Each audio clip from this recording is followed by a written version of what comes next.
Wee! Hello! I'm back. I'm alive. I'm alive. Hello, hello. How is everybody doing? Yeah, as you can see, I'm alive. Maybe not see, but hear. I'm alive. I made it back. As I should.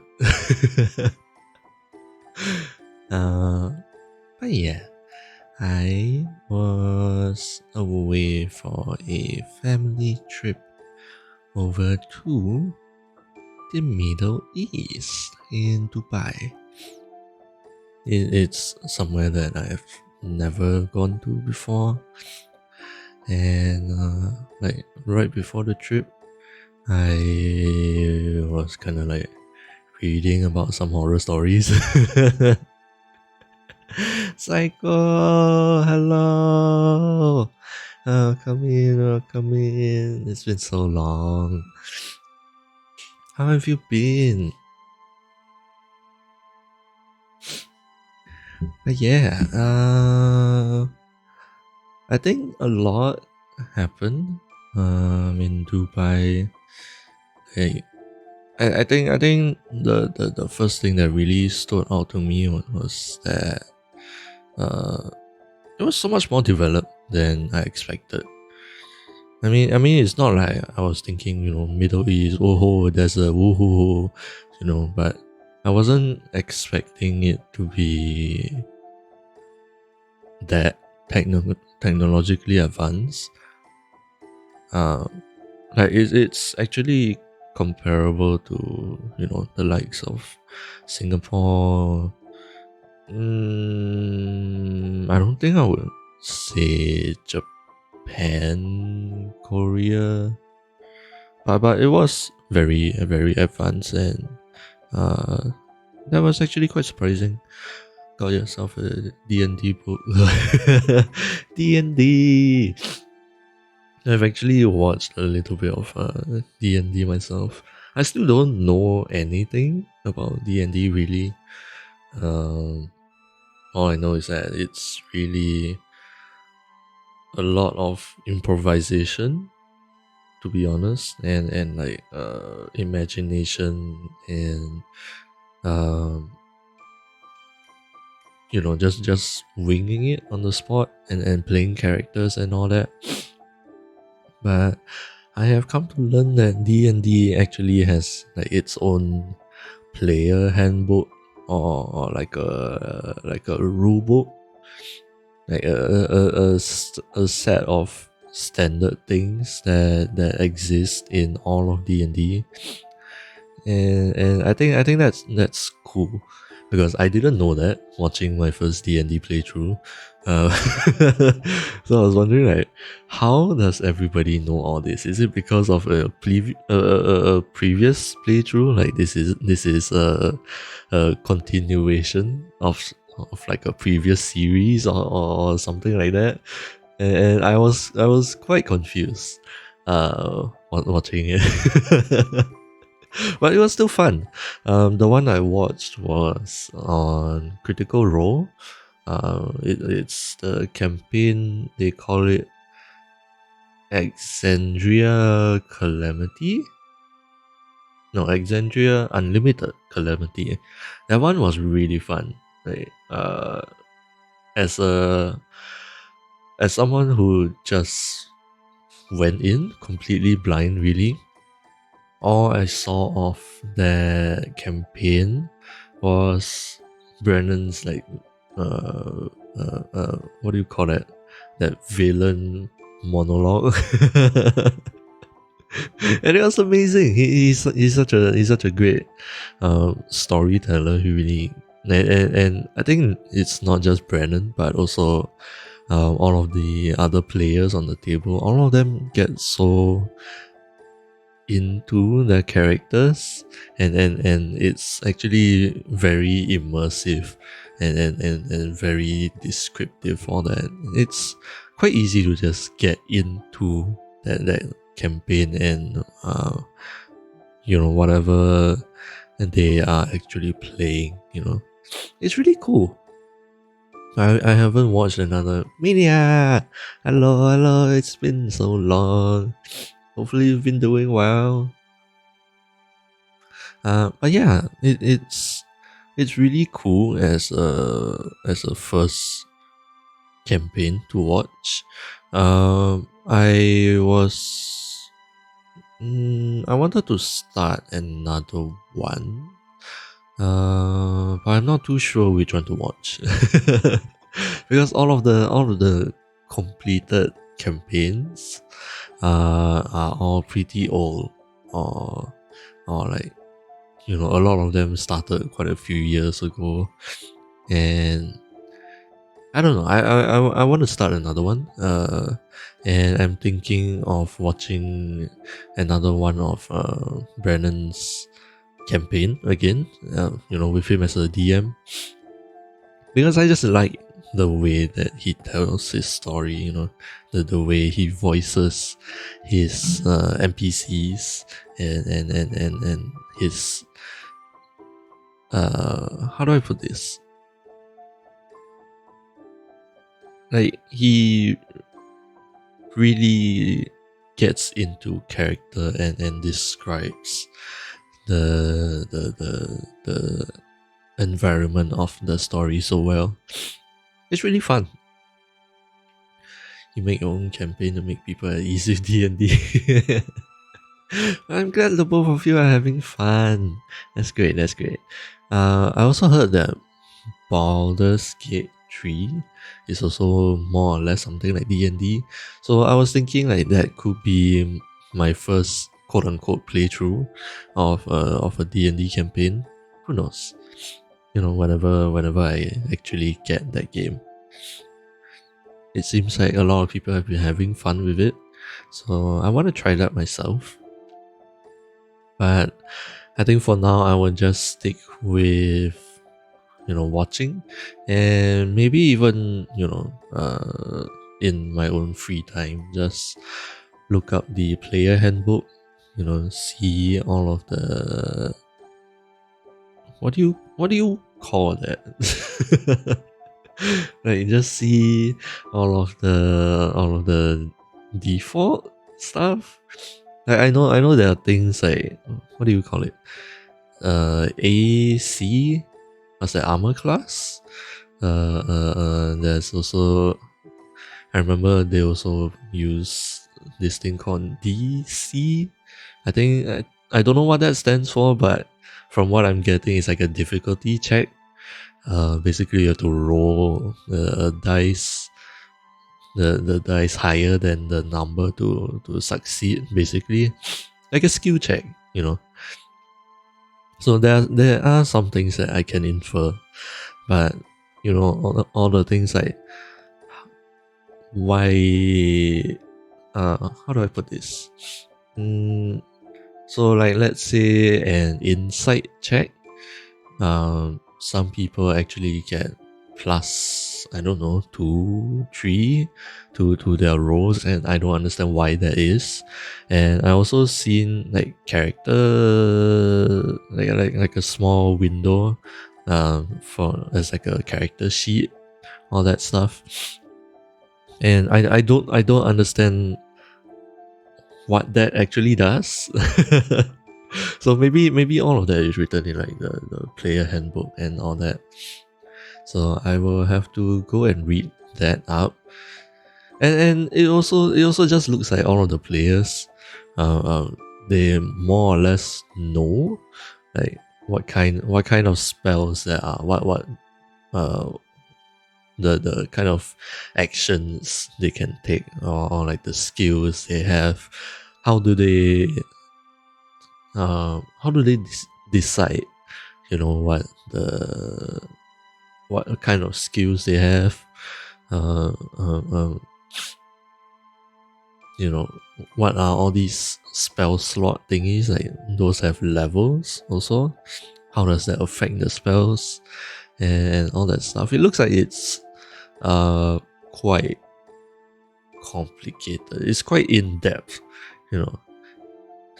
I think that's partly because it's such a imagination and improvise sort of game, that they really have to get into a lot of details for some stuff. D&D and Warhammer are your current occupations. I don't actually know anything about Warhammer, to be honest, so I can't say much about that. I have heard the name though, but like that's really all I know about the game. I am still stuck on Monster Hunter, and besides that, I am also just doing the music stuff and also trying to get the commissions page up slowly. And then after coming back from the trip, I also want to edit the photos that I took, which you can actually see in general media in the server. I'm pretty happy about those photos actually, but the large majority of the photos you're gonna see will be from the first half of the trip, because I think right about halfway through the trip, I ate something bad, and I was suffering. I don't know what it is exactly that I came down with, but I believe it was food poisoning. So I was suffering throughout the second half of the trip, and I didn't manage to take as much as I would have liked, because I was just more focused on survival. Photos, pictures, yay! It's just something I like to do for fun. I don't do it nearly as much anymore. At least here back at home. Uh, but every time I go out on trips, I definitely like to take some photos at least. I have invested in a bit of camera equipment back in the day, so you know if I don't use it at home, I might as well bring them out on my trips and take lots of photos. It's still fun. I find it actually very enjoyable, and also editing the pictures when I come back. Hydrate. Should I drink coffee or water? I'll drink coffee because it's still morning.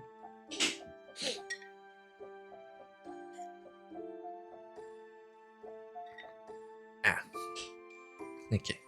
But yeah, when I say like I edit photos, I don't mean anything like Photoshop, all of that. I can't do Photoshop. I'm shit at Photoshop. But what I do is just in Lightroom. I don't think I do anything crazy, but I like to do color grading. A lot of people actually don't know the difference between color correction and color grading. But the way I like to describe it is that color correction is preserving the natural colors of what's already in the photo, and maybe just enhancing it. So yellow will pop out more as yellow, red will look more red, blues will still look blue, that kind of thing. But as for color grading, what happens is that I actually change the whole color palette of the entire photo. So in those photos that you see in general media, mostly those are not the colors that you see in real life. Those are not the colors that you would see in the original photo. That's why all of them have the same color palette. That orange and blue sort of thingy. That's just the palette that I really really like to use, and I think it looks great. It fits for a lot of photos. The only ones that I didn't do that for were maybe the food photos, like the spices, and the few food ones that I have. I feel like for those I shouldn't color grade because I think I don't want to give like the false impression that is what the food looks like. I mean, I think food is the one thing that I want to keep natural.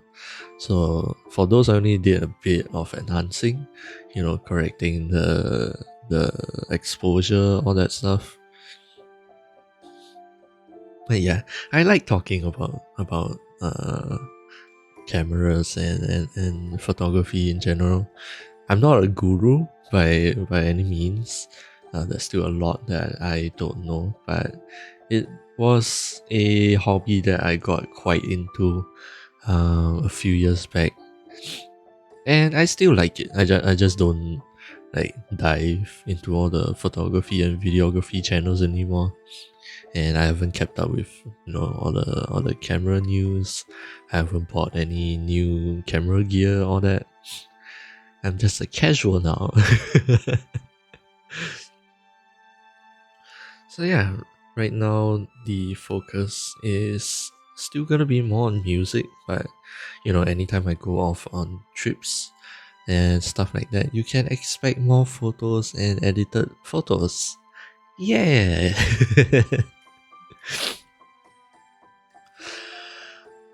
But yeah, Dubai was actually like I mentioned, a lot more developed than I thought. Brought you a giant teddy bear. Oh, giant teddy bear is nice. How big is it? Like when you say it's a giant teddy bear, is it like the size of your torso, like your body basically? 3 to 4 foot. How big is that? 3 to 4 foot.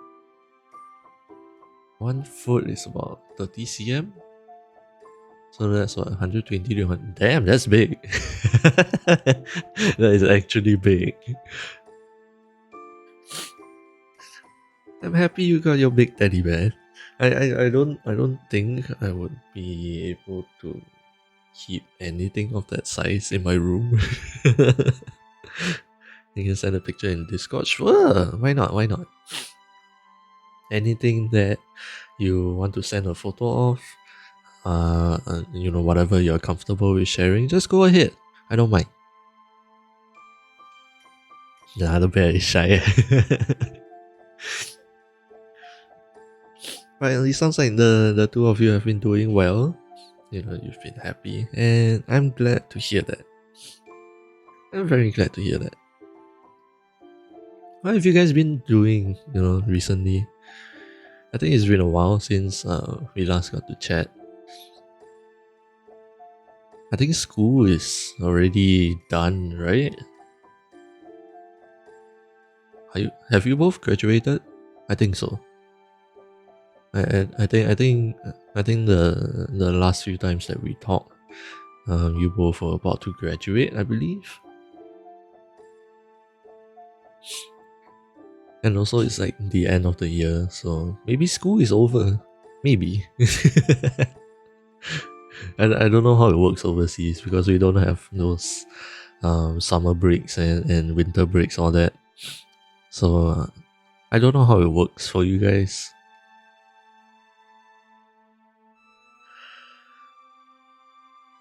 But yeah, what was I talking about?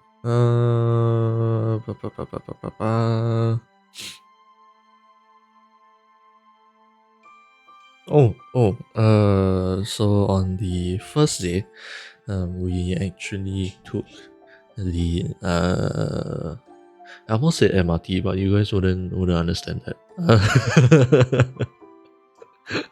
Not MRT. What do you call it? The metro, the train, basically. We took the train over to our hotel, and the train was nice. But the thing is that I think it was more towards the end of the trip that we realized this. But their public transports actually have segregation. So I believe it was the very first cabin at the front that is for gold class card holders. So I don't know if every country has this, but over in Dubai, over here, I think in Seattle, we always have this like this card that we use for public transport. Like we will tap in and tap out of the transport and pay a fee. You just send the pictures in general. Let me see. Oh, that's a big bear. That looks really nice to hug, actually. Like when you go to sleep, you can just hug it like a sloth. Just that's really cute. I'm glad you like it.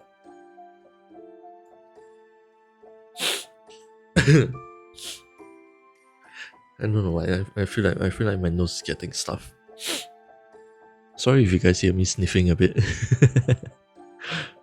But yeah, we have this transport card that we use for public transport, and in Dubai they actually have different, what do you call it, like different tiers of the card. What we got was either grey or silver. I don't know the difference really, but there's at least silver and gold. And obviously the gold one you have to pay more, and not just for the card itself, but also for like every trip. I learned about that and I was like, shit, you guys have to be rich, you know? And I don't think the gold class cabin is really that much better. Like it does have bigger seats and stuff like that. But it's really just one cabin. So but then again, I guess not a lot of people actually buy the gold card, so I think in general you should get uh, a fair amount of space to yourself. You're not rich, neither am I. It's okay. We are in the same boat. So yeah, we had the silver card. We went and rode the MRT in the middle. I said MRT again, the train in the middle. Um, and the surprising thing is that over there it seems like no matter what time it is, there are always a lot of people on the train.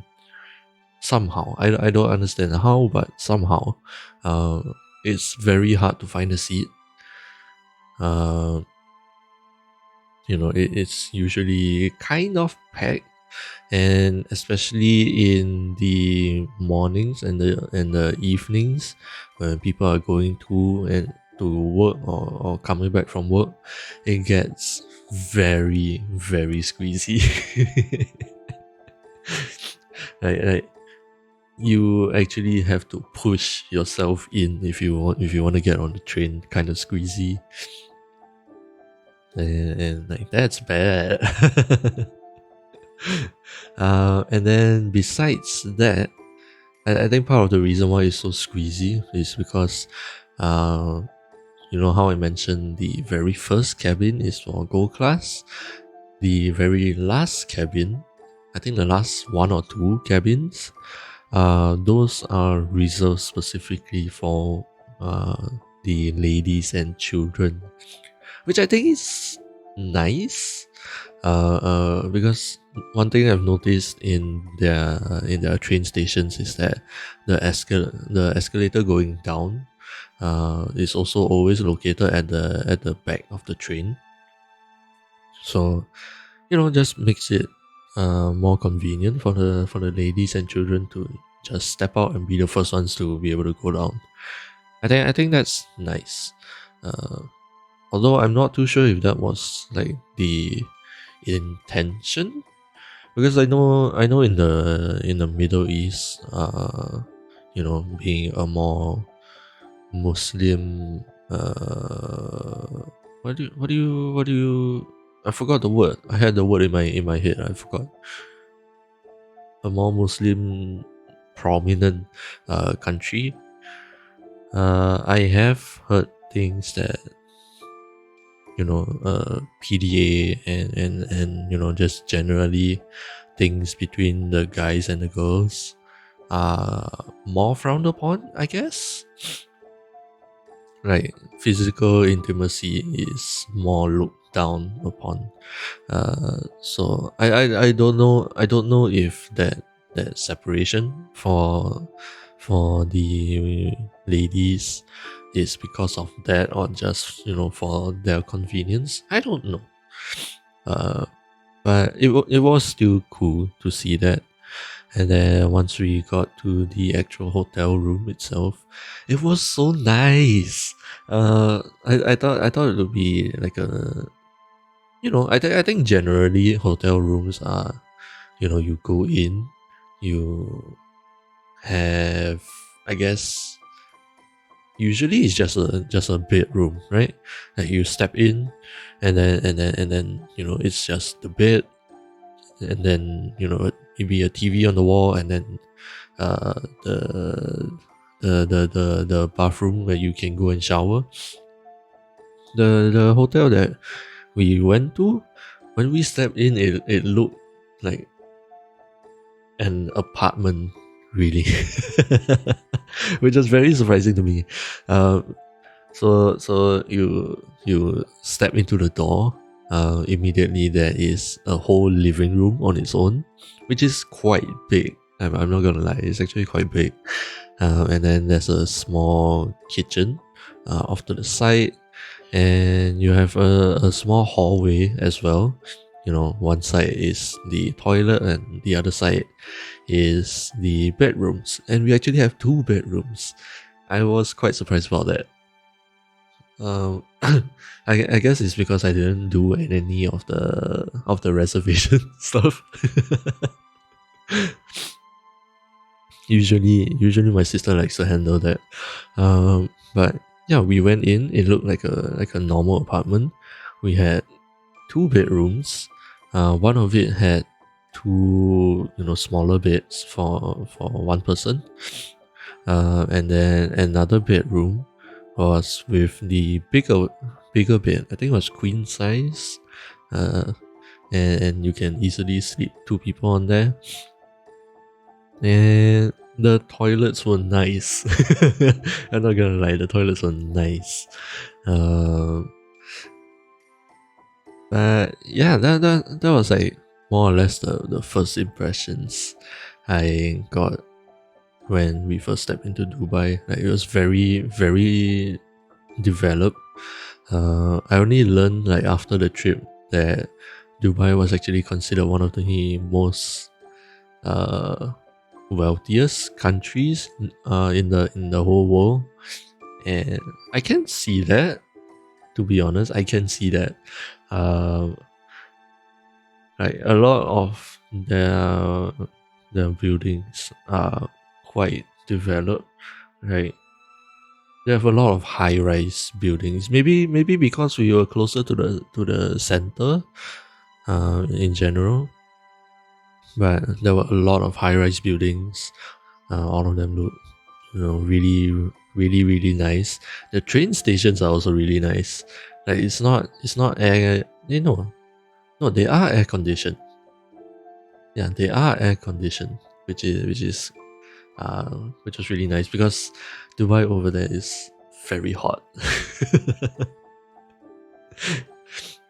I mean, I say hot, but it's not the same kind of hot it is over here in Singapore. Over here, it's humid, but the sun just feels hot. I mean, like, the sun is hot, obviously. But over there in Dubai, right, the sun hurts. I feel like the sun was actually attacking me physically. It doesn't. How do I put this? Like, it's not exactly hot, you know. I can handle it because I've lived here in Singapore, but the sun there actually hurts. Like, it stings to stand under the sun. And it's very bright. It is very bright. It's hard to keep your eyes open. And it gets especially bad in like the early afternoon. So like around, I want to say lunchtime, so that's like 12 to 2 p.m. Those kind of hours, the sun is especially bad on those hours. So what we ended up doing was we tried to go out a bit earlier in the day, and then in the afternoon we would go hide in one of the shopping malls, or at least hide somewhere indoors, and then come back out in the evening. Oh yeah, one thing I noticed over there is that the what do you call that? The sunset actually happens earlier than I expected.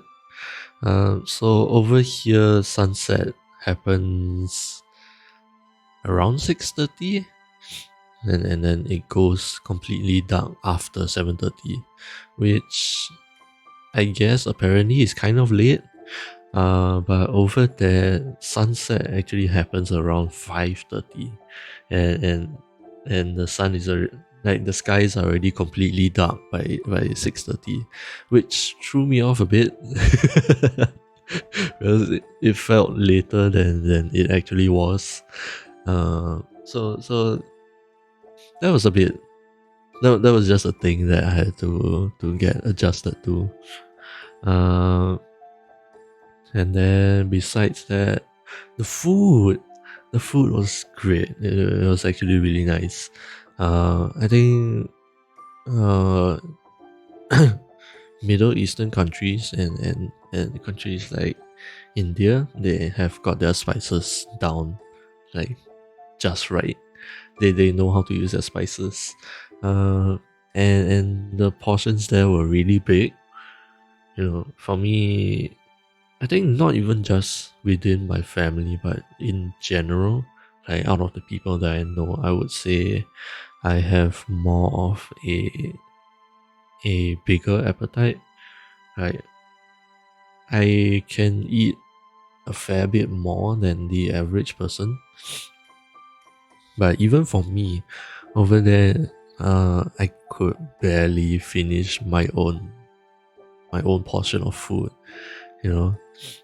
And the rest of my family are small eaters. So, usually over here we would order 4 different portions of our own food. I would still have to eat their portions, but like we could finish 4. But over there we could only order 2. any more than that, and it would have been too much, really. and And the funny thing is that over there, I think for like the first 3 or 4 days, there wasn't a single meal where I actually went in hungry. Like there's actually each of the meals that we ate, there was so much to eat that I didn't have the chance to actually get hungry by the time the next meal by the time it was time for the next meal. So that was a weird experience. I have never gone that long without being hungry before. So that was interesting. Uh, we managed to eat. I think it was some local food. Uh, over in Dubai, it's actually there's a very very big uh population of immigrants. So I don't know what exactly would be considered local food anymore, because there are a lot of Indians there. So I can't tell if it's Middle Eastern food or Indian food at this point, because they seem quite similar. Maybe that's why they know how to handle spices so well over there. But I think on at least the first day, we managed to eat some of the local food in Dubai. What we had was this thing called jashi, and what's the other one? I have no idea how to pronounce it, but much booze. They were both great. They were both great. I need to Google what jashi is, because I still don't really know. Jashi. Oh, I didn't read that wrong. So jashi is actually something that they make with baby sharks. I don't know. To be honest, I didn't taste anything fishy at all. Like if you didn't tell me what it is, I don't think I would have guessed it was fish or even shark. But it was really nice, and paired with their rice. I have no idea how they cooked it, but I believe they use basmati rice, which is the ones that have a longer grain, and they cooked it up so fluffy and soft, and when I pair that with the jashid, it was so good. It was actually so good. Like the price tags were a bit on the pricey side for me at least. But to be fair, a lot of food is pricey to me. Uh, but you know they make it up for the price with their portion, and also you know the taste of their food is really good. I would absolutely recommend, you know, anybody who ever travels there to try out Just Eat. And the other one is a mutton matchbu. I don't exactly know uh what matchbu is, but there is again basmati rice in a different color. There were big chunks of lamb meat, and apparently they also cook with this thing called black lime or lemon. I'm not too sure, but what they did was I think they sun dried it for a really long time and then used that as a spice in the cooking, which I think it's cool. I didn't eat the lime, obviously. Uh, I mean, I would have loved to, but it didn't look appetizing at all. so so I didn't eat it. But the mutton that they had was actually really tender as well, and you know it really peels off the bone really well, and it was also very good. So you know, Jashi Matsu, highly recommend. Those are great food. I'm getting hungry just thinking about that. uh, and then you know we went around on to like explore the different markets that they have. Uh, One thing that surprises me, you know, when I walk to their markets, um, the what do you call them? Like the store owners, the the sales people for all of those different stores in the markets. They are very aggressive. Like not in the sense that they will run up to you and beat you up, kind of aggressive, but they they are very persistent, and they will aggressively try to catch your attention. You know, they'll be shouting, and because I think you know they see that we are Asian, you know, clearly tourists. They I think they have also brought it upon themselves to at least learn a few words of the foreign languages. So like they were a lot of them, they came up to us and they were asking like if we were, you know, Chinese, Japanese, and or Filipino, all that kind of stuff. Uh, I mean, I get that tactic, but personally for me, that was very uncomfortable. Because of two things. I don't like people approaching me that aggressively, and number two, I feel bad having to ignore them, because you know with the way that they were trying to sell their stuff, I know that if I even look in their direction, they will drag me in, and I do not want to deal with that. But yeah, a lot of their stores, they were selling spices. I think there was a photo of that. Yeah, there was. In the Discord, you see one of those photos. You see that there are these baskets that have been filled up like a mountain. Every one of those buckets, they are all spices, all different spices, and that was so interesting to see. I've never seen that much a spice in a single basket, let alone that many baskets of that portion. You know, like you can really tell that spices are their kind of thing over there. And then, besides spices, maybe it was just, the area that we walked to, but a lot of their stores were selling jewelry as well. Silver, gold.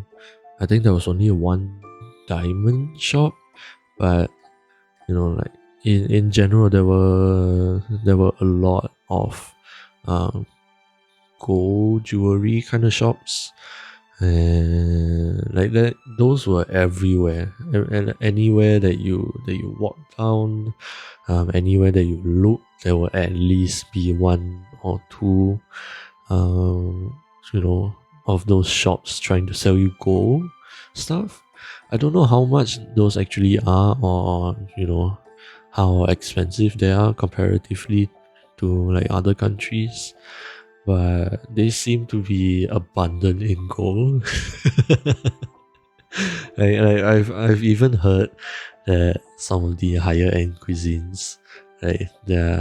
I think there was one restaurant. I don't know what it's called. I saw it on YouTube. But like one of their specialties was that they actually put a thin layer of gold on their food. And I'm just looking at it like, what the actual fuck? Like that was the first time I learned that at least a small amount of gold was edible. But I wouldn't try it. It looks too expensive to spend your money on something that is barely edible. Sorry, I hit the mic by accident. But like, yeah, it just seems like over there gold is a pretty big thing. And then apart from that, we also took a lot of Uber. Unfortunately, we could have taken public transport, but the thing is over there, maybe it's just to all the touristy parts of the country, but if we were to take the public transport, we will end up having having to walk a lot. Like my sister likes to plan out all the different places that we go to each day, and basically every single one, if we were to take the MRT or take the bus, we would still have to walk for kilometers to reach the spot, like easily at least 20-30 minutes. Like I guess that's not very bad, but some of them you will have to walk like an hour after taking public transport. So I'm not sure I can say that public transport covers a lot of places. So if you guys were to go there, you have two options. Either you walk a lot, spend a lot of time walking under the hot sun, and have less time for the actual attractions that you are planning to go to, but save money, or you would have to spend quite a lot of money on the Uber but save a lot of time and walking. So that is a bit unfortunate. I would have loved to be able to just take the public transports, really, but that wasn't exactly viable for me because, well, a lot of things. Number one, I don't do well in the heat. I will absolutely suffer under the sun, I'm not a fan of walking a lot, and I think the biggest thing is that whenever I walk too much, my lower back will start to hurt a lot, like a lot. It's to the point where, like, almost every single day whenever I go back to the hotel, right, you know how you have to put your bags down and then for my camera I have to take it out of my bag and take the battery out, get it charging. It's to the point where when I do that I almost fall over because my bag cannot support my own weight anymore. Like it gets that bad. It hurts. That's basically what I'm trying to say. And it sucks. It sucks that I can't walk that much. And it's especially bad when I have to follow the rest of the family, on their pace. Because obviously they would want to explore more places, but I cannot keep up. And I end up having to go back to the hotel and rest up more than the rest of my family, which is feels bad. But that is the unfortunate reality. And also I would love to be able to explore more places, take more photos, but I don't think that's gonna happen. At least not in the near future, anyway. But yeah, other than that, we went to the Dubai Mall. Oh my god, that is gigantic.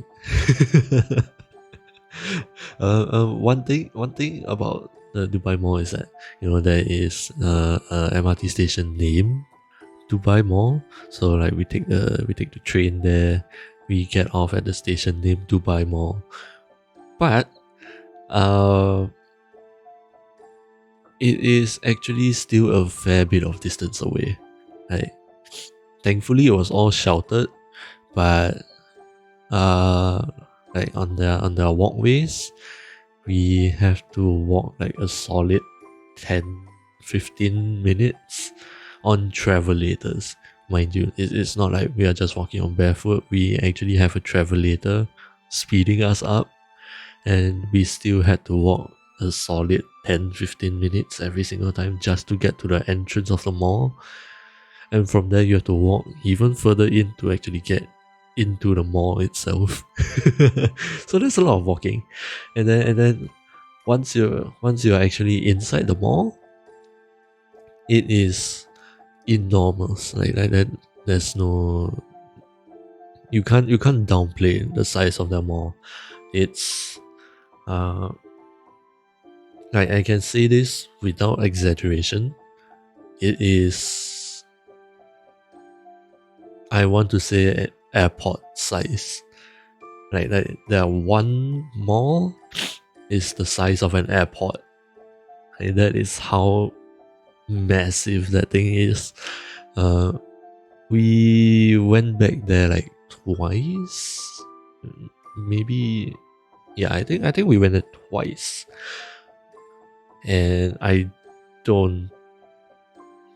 No, maybe 3 times, and I don't think we have managed to explore all of the mall yet. Like it is huge. It is huge. If it means anything, inside of their shopping mall, Dubai Mall, right? Inside of a shopping mall, they have a whole fucking aquarium inside the mall. Like that still blows my mind to say, and I have never imagined that I will ever be able to say that. But yes, they have an entire aquarium inside a shopping mall. That blows my freaking mind. and thankfully, me and my mom actually got to go in because my sister wanted to explore elsewhere. So me and my mom actually went in. The tickets were not cheap. It hurts to think about the price, but the tickets were not cheap. But I think it was well worth it. there was actually a lot to explore. The one that we got, because that was really the only one shown, but the tickets that we got were basically the full package. Like I think there were 6 specific spots that we had special access to. So the ticket allowed that. So maybe that's why it was so costly, but you know, that was the only one that we actually got to see. There were cheaper ones, but you had to find that on their website, I think. So we ended up getting the full package, and it was very cool. It was very, very cool. We so how do I put this? So for like public viewing, you can actually see a massive fish tank. How tall would I say it is? Like 8 meters high, maybe. So like in terms of apartments, I think it would be like 2 stories high, roughly. So it's big. Like you can see there is a big fish tank, like just in the middle of the mall. And you can see all of the different kinds of fishes just swimming inside. You can see sharks swimming inside there as well. I have no idea how they got all that water in there, but they did. And one of the things that our tickets allowed us to do was so the thing is, the aquarium spans, I think it was 3 different floors of the shopping mall. It's huge, and we would go in, and then the first attraction that we got to experience was that we would be on top of that giant fish tank I was talking about. So like, you know, the fish tank only goes up that high, right? We would actually be on top of that fish tank, and we got into a small little boat that fits like 10 people roughly. And the special thing about that boat is that it has a transparent bottom. So you know how normally boats you just go in, you sit down, and then you have to look left and right into the water. For this one, you actually look straight down at your feet, and you can see everything that goes on below. And that was so cool. Like, we only did one small round around the that gigantic fish tank, but it was really cool. It's the first I've seen of that kind of boat, and it was really nice that, you know, I basically have a top-down clear view of everything that was going on underwater. And even at some point, some of the fishes, right, they actually swam up to the surface of that fish tank, and we got to see them up close. That was really cool. And like after that, we like during that little boat ride, of course we had an escort from like by the aquarium staff. He mentioned that there was an option to actually go scuba diving inside that tank, and I got excited about that until I heard the price. So for general people to go down scuba diving, so what you get to do scuba diving, I think you get to feed the fish a little bit, and obviously you get to mingle with them and like pat their heads, all that. The price for that was 900 dirhams. When I convert that over to, you know, Singapore money, that is just over $300 to be able to dive down. Like, obviously I wanted to, but there's no way we were paying that. we didn't have me and my mom didn't have a credit card, and like even both of our wallets combined, as tourists, how tourists would usually bring lots of money over. With both of our wallets combined, we wouldn't be able to pay for a single person. like that's how expensive it is. Although he did mention that if you have a scuba diving license of your own, you would be able to get half a 50% discount. But even then, that is still extremely expensive. So yeah, unfortunately, that was not going to be a thing. As much as I would have loved for it to be. But yeah, after that, what was the next one? Like, it was typical aquarium stuff. The fishes were huge. Like, I don't know what I expected, but I feel like the aquariums that I've seen, I think the only aquarium I've seen is the one locally here. The fishes were obviously big because they had to be fed, but the fishes there were like huge. Like everywhere there, I wouldn't say everywhere, but like there were a lot of fishes that were basically my size. Like I'm not talking about the size of my torso. There were a lot of fishes that were the size of my torso, but there were also a lot of them that were the size of like my full body. Those were massive fishes. Papas, hello. How are you doing? I just started talking about the aquarium bit of my trip. I was just mentioning, how mind blowing it is to be able to say that there is an aquarium inside of a shopping mall. That is still weird to say, but it is true.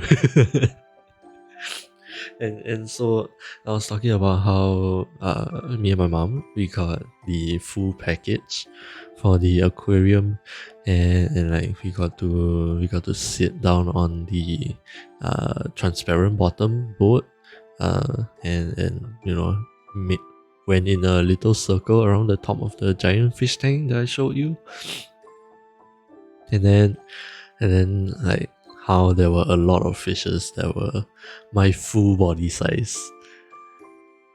And like those were big. I get the feeling that those fishes will actually be heavier than me. Like I'm not light, Like yeah, I'm not exactly light, but I feel like those fishes will actually crush me. So yeah, after that transparent boat thingy, yeah, we got to walk around inside the aquarium, and then the second thing we got to see were penguins. They're so cute. So apparently, I don't know if it's like in all of Dubai, but at least inside that aquarium, they actually boast to have what's that species of penguins called? Gentoos? Gentoo. Gentoo penguins. They were boasting that what they have were the third largest species of penguins in the entire world, and those penguins are big. Right? I've seen penguins before, but they were like up to maybe my knee height, more or less. And these penguins were the size of my torso, maybe a bit bigger than that. So like everything in the aquarium was huge, right? So like we got to see the penguins. They were waddling around inside the, I guess, tanks, and diving into the water, swimming around. That was really cool. And then in that same area, we got to walk down to the big fish tank again. And this time, because of our passes, we got to feed the fish a little bit. So they gave us this small container of fish feed. There were like six. Like you can actually count. There were like six. What do you call it? Kibbles of fish food, and they allowed us to feed the fish.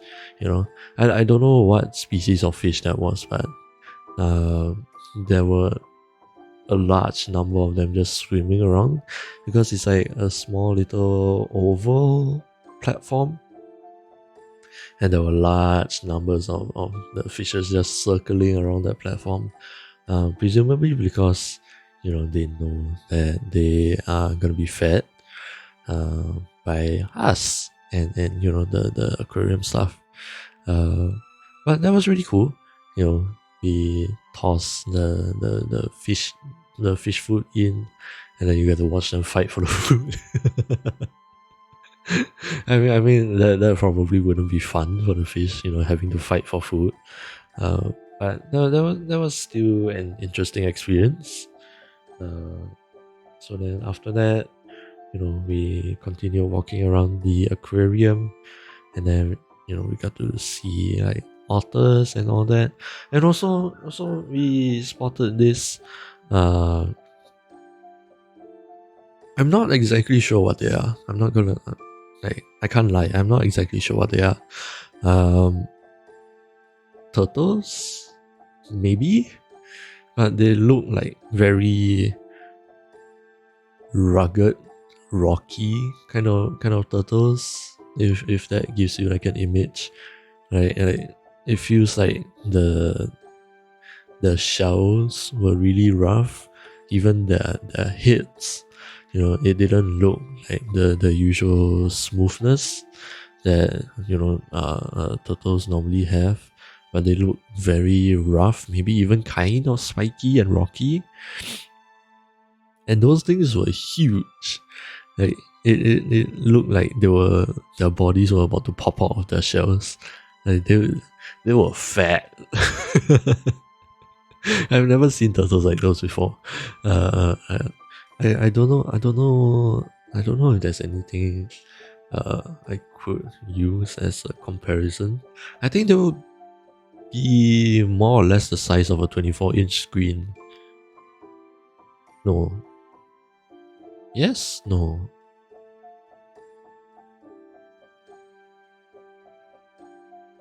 Actually, yeah. I think they will roughly fit a regular 24-inch screen if you were to plop one down on top. Your screen will be destroyed because of their weight. But yeah, that's like more or less their size. They were big turtles. And I've never seen those before.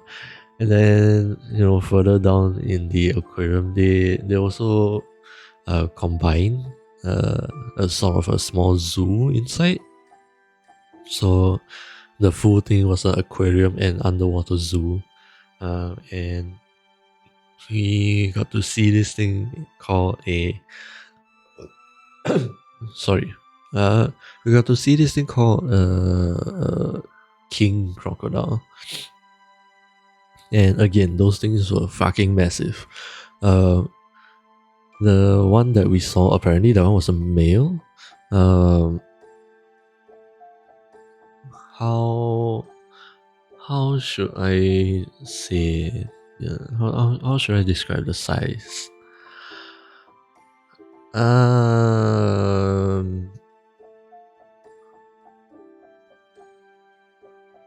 I feel like that one crocodile could easily swallow an average adult in one bite. Yeah, it probably could. It was massive. Like, in terms of length, I don't know how many meters that would be, but like, 5 meters. Like it was basically around the height of, I want to say, around 3 or 4 average adults. So maybe 170 cm, give or take. Basically 3 or 4 me. In terms of length, like that is really big. I thought I've seen big crocodiles before that were the size of me, or maybe a bit bigger. 2.5 meters. But this one was at least double their size. it was freaky. Like we would look smaller next to that crocodile. It was cool. Like it didn't move around a lot. I don't know if it's because of the size, or maybe it was just the nature of crocodiles. But it didn't move a lot. We got to see its feet moving around a bit. It shifted position once, so that was cool to see. But yeah, that was like the whole aquarium. We managed to spend like 4 or 5 hours in there. it was worth the money that we ended up spending. And we got to see a lot. Right? That was really cool. And then let's see. Other than that, another cool thing that we got to see was so at one point we traveled down to Abu Dhabi, which I guess in the Middle East it's more or less like a different state, pretty much. I think some of them call it a city, but I think it will be more of a state, and we have to take a 2+ hour bus ride all the way down to Abu Dhabi. And over there we actually got to see a royal palace. It was a big place. What did they say it was? 360,000 square foot in area. Like that was just the palace itself. and like even after going inside, we had to take another bus just to get to the actual palace itself. And it was so pretty inside. The internal architecture and everything. It was bright, very very geometrically colorful, and I think the thing that surprised me most about the palace was, again, the toilets. They had gold toilets. Like, how rich do you have to be to have gold toilets? I'm not saying that the entire place was plated in gold, but like door handles, your faucets, I don't know how many of you are familiar with this, but like in Asia, next to the toilets we have this little water spray thingy to clean our ass after we shit and stuff like that. That thing was also made of gold. The button to flush the toilet was also made of gold. And just the sheer size of one cubicle. Let's just say it was bigger than my wingspan. Like you know how normal cubicles, they would be pretty squeezy, but in that cubicle I could stretch my arms out fully and I'm nowhere near the wall. Like it's huge. It could be a small room in and of itself. Like, it was really cool. it was an interesting experience. And then over there, there was a cafe inside, and I think I got to eat something that was local again. What I got was this thing called a beef kibe. I'm not sure that's how it's pronounced. It's spelled Kibbeh. And I am still not entirely sure what it is, but it looks like it was fried somehow. I don't think deep fried because it's not oily.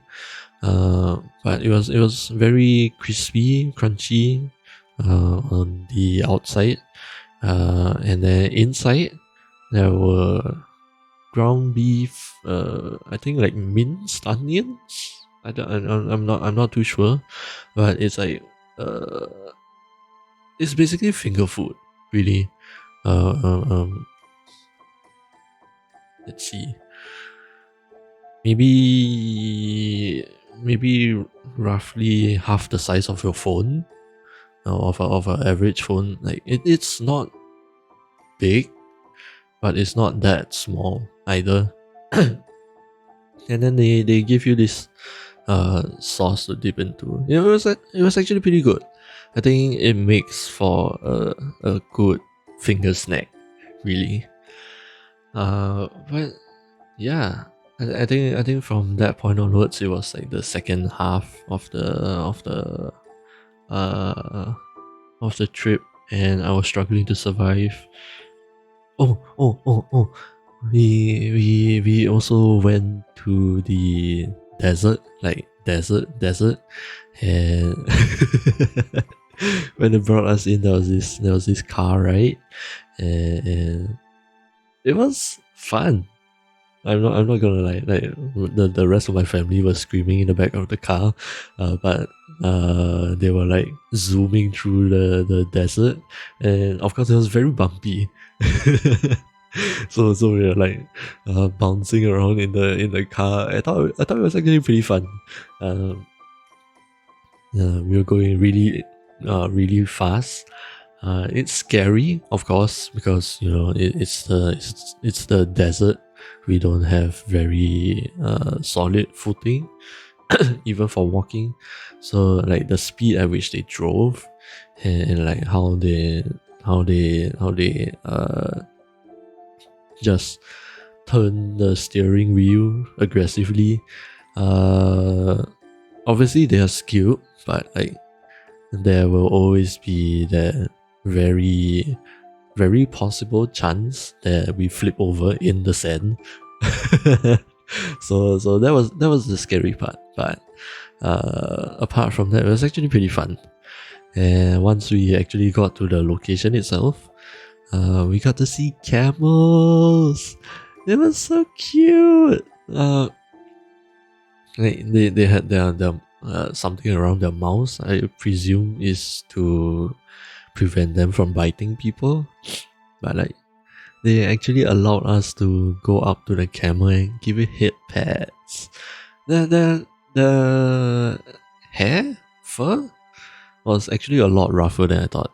I like even stroking it along the grain, uh, it was a lot rougher and more coarse than I expected.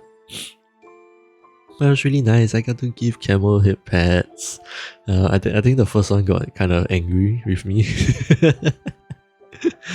Uh, I don't know how to describe the sound that they made, but it was like a low.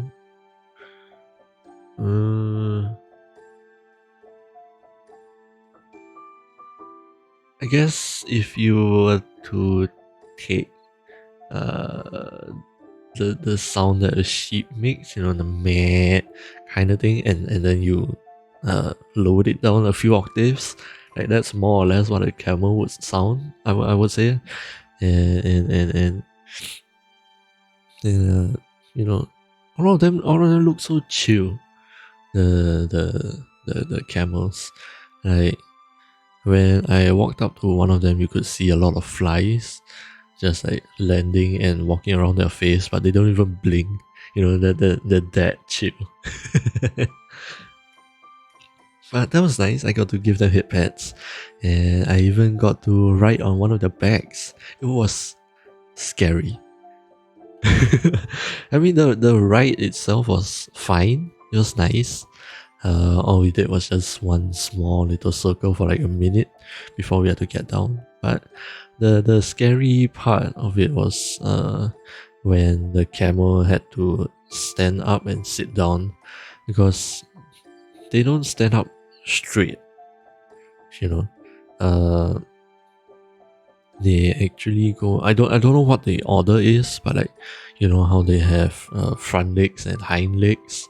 So one of those go up first. So I think it was like when it was going up, the front leg got up first. So we actually had to recline very far back. It was a surprising amount.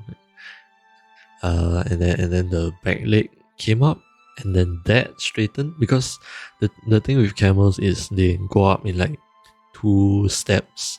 So the front legs went up halfway, and then the hind legs went up fully. So we went from like leaning back really far to leaning forward really far. And then it went up straight. And then after the walk, when it sat down, it was in the reverse order. So we had to lean forward really far, and then lean back really far, and then we settled down.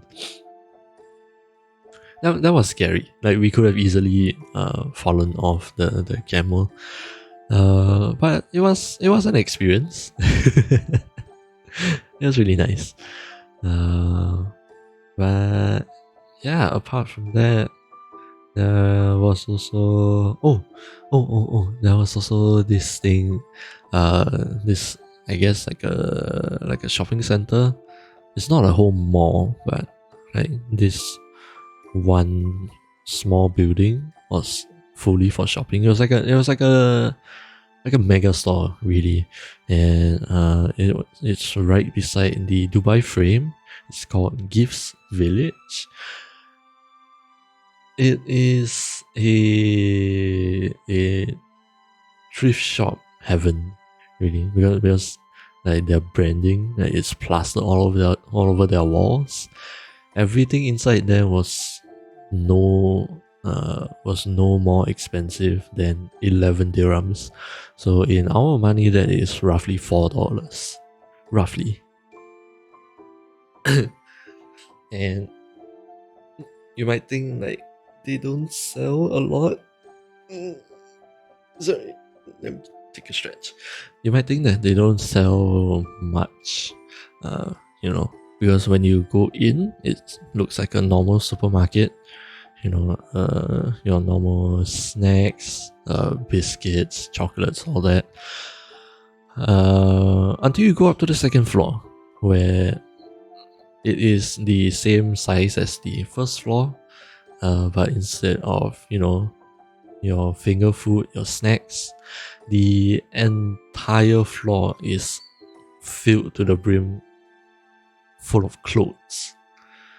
You have everything from like your tank tops, your normal t-shirts, your long sleeve shirts, jackets, hoodies, sweatpants, track pants, jeans, skirts, dresses, shoes, sandals, heels, underwear. Dude, they have all sorts of clothing. And you were allowed to buy like any article of those clothing for just about 4 Singapore dollars. That is extremely cheap. So if you are an impulse spender, that is a good place to go. Because you won't blow as much of your wallet as you might think. But even for me, as someone who doesn't like spending too much money, even I got like 3 pairs of pants, just to wear as pajamas. Really, I just got 3 really comfortable ones, and then the rest of them got like shirts, long sleeve clothing also. Because over there, despite it being hot, we focused on wearing more long sleeve clothing to avoid the sunburns and also the prickling feeling of the sun on your skin. But yeah, we ended up buying the most from there, and it was still cheap. That's the best part. It was still cheap. So anybody who wants to buy in bulk, like you just wanna have the best bang for your buck, go there. You will not regret it. It has everything that you will ever need. But yeah, I think that was pretty much what I can talk about the trip. And obviously a lot happened, but like half of it I was struggling to survive, and also it is right about lunchtime for me. So despite this being a relatively short stream, I have been talking for like the whole 1.5 hours straight. So I will need to drink up some water, get some food, and rest up. And then stay tuned, because I do have like 2 music projects that I am working on right now that I am pretty happy with. They are both inspired by other songs. So if you know those songs, you might find the similarities. But yeah, stay tuned. I will be working on those, and then also working on the commissions page. I'm starting to get the jitters because I've been drinking coffee on an empty stomach. But yeah, I will also be working on the commissions page. Again, I'm still stuck on the same area, the terms and conditions and the pricing. But I think once I have those figured out, the page should be more or less good to go. So exciting times. But yeah, I think that will be it for the stream today. I'm really happy that all of you guys got to stop by, came in to chit chat a bit. I really enjoyed that. I missed you guys, and I always love just being able to spend time together and hang out, all that. So with that being said, that will be it for today. I am contemplating adding more streams to the week, but I need to make sure that I can actually handle those. So yeah, that might not be happening for a while yet. I need to settle on some sort of, I guess, like a work schedule and just my own personal life, schedules. But yeah, that will more or less be it for today. Have a great day, afternoon, or evening, wherever you guys are. Once again, thank you for stopping by. Hope you guys enjoyed it. Stay safe, stay comfy, and I will see you guys again very soon over in like Twitter and Discord and all that. So you guys know where to find me. So yeah, I'll see you guys again very soon. Bye bye.